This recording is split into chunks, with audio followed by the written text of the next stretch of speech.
pagi, selamat siang, selamat sore, dan selamat malam buat kita semua.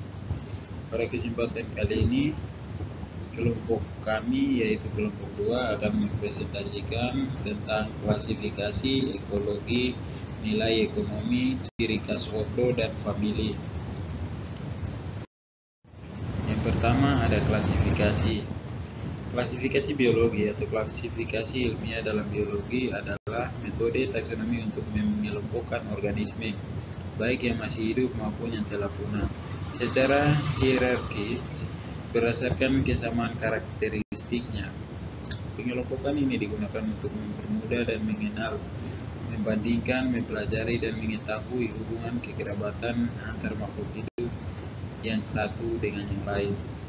Dalam sejarahnya, taksonomi makhluk hidup dibagi menjadi era sebelum dan sesudah Carolus Linnaeus. Ilmuwan yang disebut sebagai bapak taksonomi modern, ia mengelompokkan makhluk hidup berdasarkan sifat fisik yang mereka miliki. Metode yang ia ciptakan dikenal dengan taksonomi Linnaeus, yang mencakup penggunaan tata nama binomial.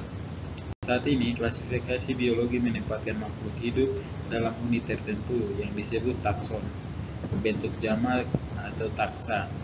Menurut peringkat taksonomi, takson yang lebih tinggi bersifat lebih umum, sedangkan takson yang lebih rendah bersifat lebih spesifik. Urutan taksa dari tingkat tertinggi hingga terendah yaitu domain, kerajaan, filum untuk hewan, dan divisi untuk tumbuhan, kelas, ordo atau bangsa, famili atau keluarga, genus atau marga, dan spesies atau jenis seperti yang ada pada gambar di bawah. Nah, kemudian ada ekologi. Ekologi adalah cabang ilmu biologi yang mempelajari interaksi antara makhluk hidup dengan makhluk hidup lain dan juga dengan lingkungan sekitarnya. Komponen yang terlibat dalam interaksi ini dapat dibagi menjadi komponen biotik hidup dan abiotik tak hidup. Ekologi merupakan ilmu dengan topik yang luas dan kompleks yang mencakup hierarki dan keanekaragaman hayati, jumlah dan persebaran organisme, peran dan interaksi antar organisme, habitat dan relung, jaring-jaring makanan, daur nutrien, dan daur biogeokimia, serta berbagai proses lainnya. Berbagai pendekatan dapat digunakan untuk mengelompokkan ekologi menjadi sejumlah subdisiplin ilmu, baik menurut pola spasial, tempat, dan temporal waktu, subjek dan dipelajari, maupun keterkaitan dengan bidang ilmu lain seperti ekologi serangga. Nah, ekologi serangga adalah studi ilmiah tentang bagaimana serangga secara individu atau sebagai komunitas berinteraksi dengan lingkungan atau ekosistemnya.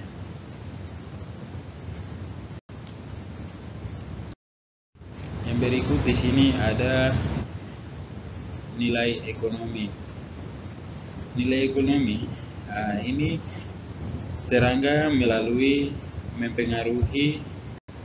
selalu mempengaruhi setiap kegiatan manusia yang berubah untuk meningkatkan kesejahteraannya melalui pembangunan ekonomi. Dimanapun dan kapanpun manusia hidup, bergerak, dan bertindak, tidak dapat menghindari diri dari interaksi dengan dan dipengaruhi oleh serangga.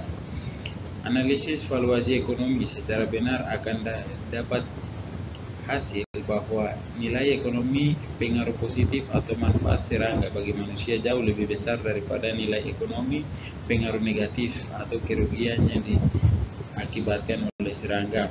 Namun masyarakat sudah terlanjur melihat serangga hanya dari sisi negatif yang sangat merugikan kepentingan manusia, sehingga serangga lebih sering dianggap sebagai musuh manusia yang harus dibunuh dan dimusnahkan. Contohnya sebagai peran serangga dalam ekonomi. Serangga memiliki kepentingan ekonomi yang luas, luar biasa. Beberapa insekta menghasilkan zat yang berguna seperti madu, lilin, pernis, dan sutra. Lebah madu yang telah dianjurkan oleh manusia selama ribuan tahun untuk menghasilkan madu yang ada seperti di gambar berikut.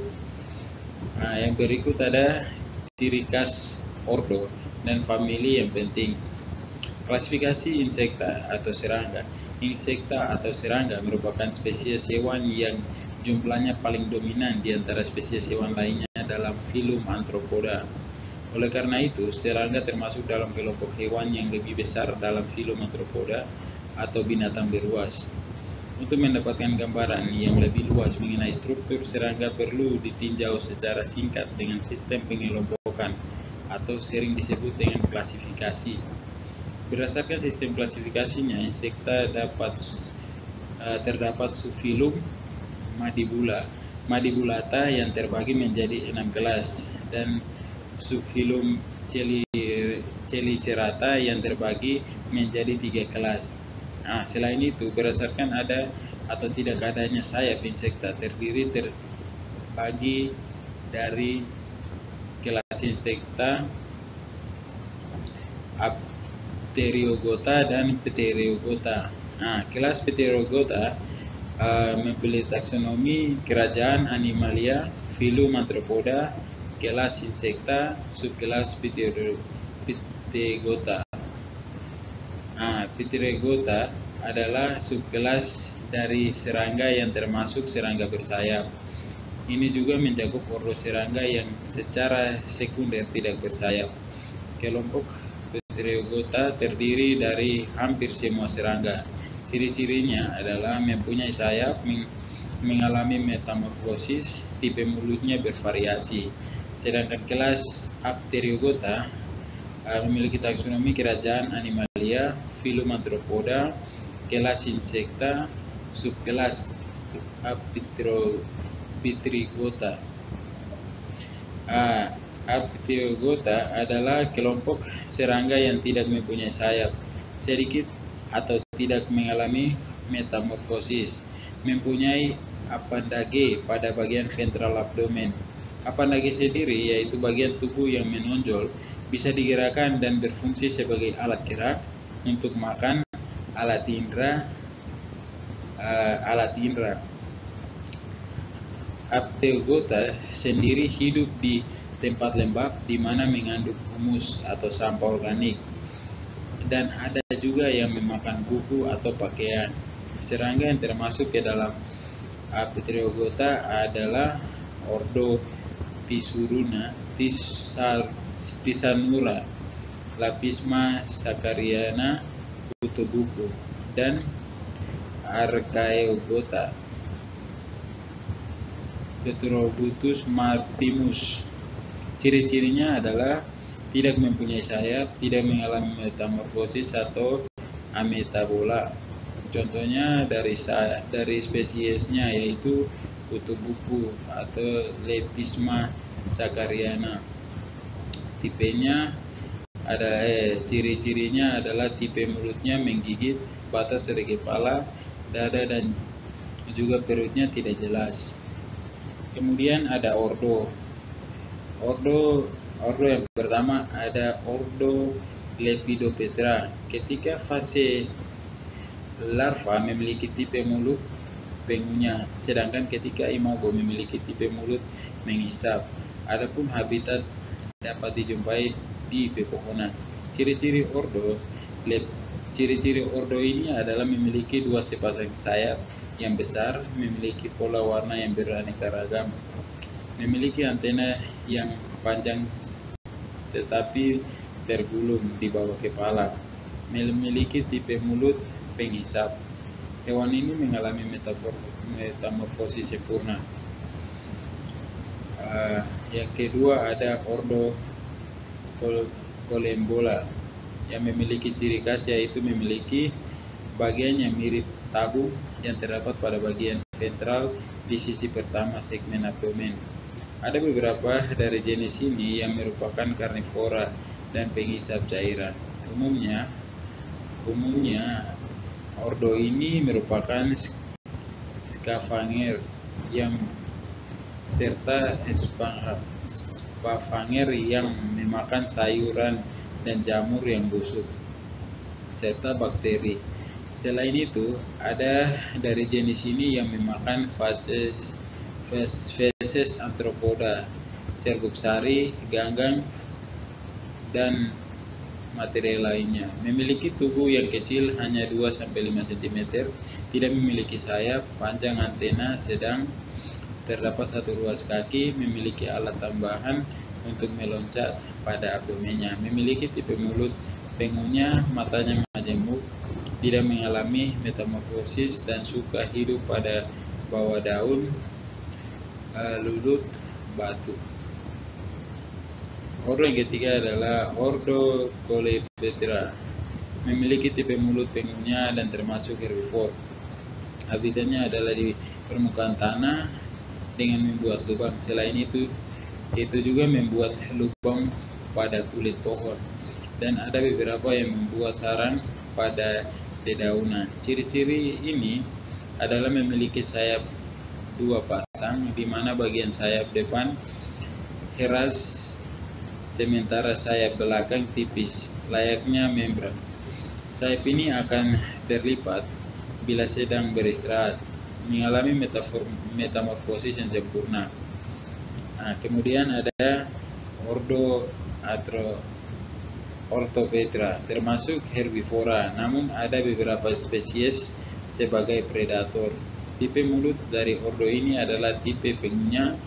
Ciri khas yang dapat dijumpai yaitu sayap depan lebih keras dari sayap belakang. Ciri-ciri ordo Orthoptera adalah bagian femur yang besar, dapat meloncat dan memiliki 2 pasang sayap depan yang luas, kaku dan menyempit, sayap belakangnya tipis seperti membran. Ciri matanya tunggal dan majemuk, terdapat antena sedang atau panjang, tipe mulut menggigit dan mengalami metamorfosis tidak sempurna. Kemudian ada Ordo Dermapetra. Tubuhnya bersegmen, terdiri atas toraks dan abdomen. Abdomennya terdapat bagian seperti garpu. Habitatnya di daerah terestrial, dapat ditemukan di bawah batu, di atas tanah, tumpukan kayu, di pekarangan pohon, dan di gua. Ordo ini merupakan pemakan humus.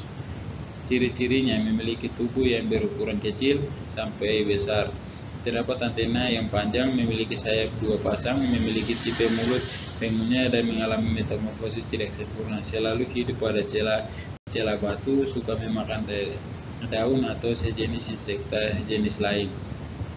Kemudian berikut ada Ordo Hemiptera yang memiliki tipe mulut penusuk dan menghisap.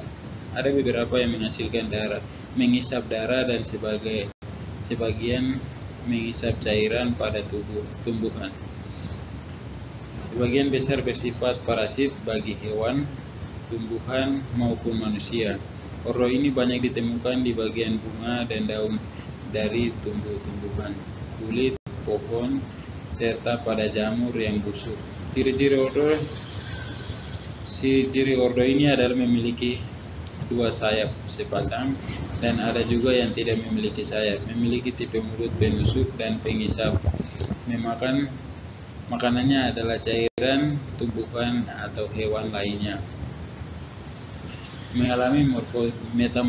Tidak mengalami metamorfosis. Yang berikut ada Ordo Ordonata, memiliki tipe mulut pengunya. Ciri-ciri ordo ini adalah bagian kepala dapat digerakkan secara bebas, memiliki mata face yang besar, memiliki 2 sepasang sayap yang memanjang dan transparan dengan variasi yang jelas. Pada bagian ujung abdomennya kecil dan memanjang seperti ekor, mengalami metamorfosis tidak sempurna, mengalami fase nimfa di air, tetapi ketika dewasa ia dapat terbang. Umumnya ordo ini tidak termasuk karnivora yang memakan serangga kecil, dan sebagian bersifat kanibal atau suka memakan sejenis. Habitatnya adalah di dekat perairan, biasanya ditemukan di sekitar air terjun, di sekitar danau dan pada daerah bebatuan. Terima kasih, sekian dari presentasi kelompok kami. Semoga bermanfaat bagi yang telah menonton video ini.